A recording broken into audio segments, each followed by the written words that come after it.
بسم اللہ الرحمن الرحیم۔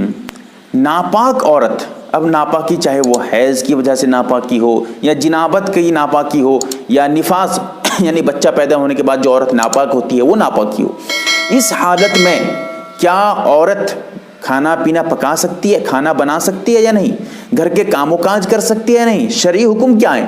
مسلم شریف میں، ترمذی شریف میں، ابو داؤد شریف میں، نسائی شریف میں وغیرہ میں روایت موجود ہے۔ جیسا کہ آپ اگر دیکھنا چاہیں تو روح المعانی میں جلد نمبر 2 صفحہ نمبر 121 کھول کر دیکھیے گا کیا ہے وہ روایت میں آپ کو بتانا چاہتا ہوں۔ حضرت انس رضی اللہ تعالی عنہ سے روایت ہے، وہ فرماتے ہیں کہ بیوی جب مطلب حائضہ ہوتی تھی کسی زمانے جاہلیت میں، یہودی کیا کرتے تھے ان کے بارے میں بتاتے ہیں۔ یہودی ایسا کرتے تھے کہ جب ان کی بیوی حیض کی حالت میں ہو جاتی تھی تو اس کو الگ کر دیتے تھے، گھر کے کام و کاج کرنے نہیں دیتے تھے، اس کے کھانا وغیرہ اس کے ہاتھ کا اگر پکا ہوا وہ کھاتے نہیں تھے، اس کو بالکل الگ کرتے، اس کے ساتھ بھی کھاتے نہیں تھے۔ تو جب اسلام آیا تو یہ سب رسم وغیرہ، یہ جو سب غلط چیزیں ہیں سب ختم کر دیا۔ حیض کی حالت میں یہ کہا گیا کہ تم جماع نہیں کر سکتے لیکن اس کے ہاتھ کا کھانا بالکل کھا سکتے ہو، کوئی بات نہیں ہے۔ پتہ چلا اس سے کیا مسئلہ؟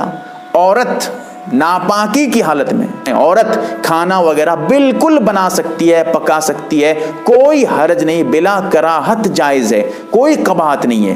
اور اگر کوئی اس کے ہاتھ کا کھاتا نہیں ہے، کہتا ہے کہ غلط ہے، پکائے گی تو کھانا ناپاک ہو جائے گا، یہ وہی باتیں جو زمانے جاہلیت میں یہودی کیا کرتے تھے، یہودی کی باتیں ہوں گی۔ اسی لیے اسلام یہ کہتا ہے کہ وہ اس کا ظاہری اعتبار سے وہ پاک ہے، ظاہری پاک ہے، باطنی اعتبار سے ناپاک ہے۔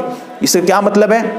اس کے ہاتھ وغیرہ یہ سب پاک ہیں، اگر وہ کسی چیز کو پکڑ لیتی ہے وہ چیز ناپاک نہیں ہوگی، کہیں بیٹھ جاتی ہے وہ جگہ ناپاک نہیں ہوگی، کوئی کپڑا پہن لیتی ہے اس سے وہ کپڑا ناپاک نہیں ہوگا۔ سمجھیے گا مسئلہ میں کیا کہنا چاہتا ہوں؟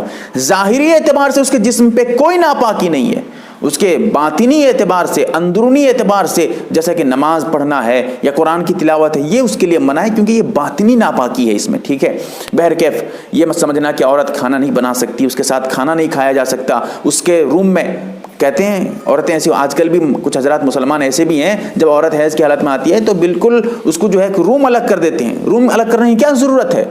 اگر تمہیں یقین ہے تم اس سے جو ہے کوئی غلط کام نہیں کرو گے اس حالت میں، ناپاکی کی حالت میں، نہ حیض کی حالت میں یا نفاس کی حالت میں، اس کے ساتھ قریب میں تم لیٹ سکتے ہو، کوئی بات نہیں ہے، اس کے ساتھ میں لیٹ سکتے ہو، کوئی حرج نہیں ہے۔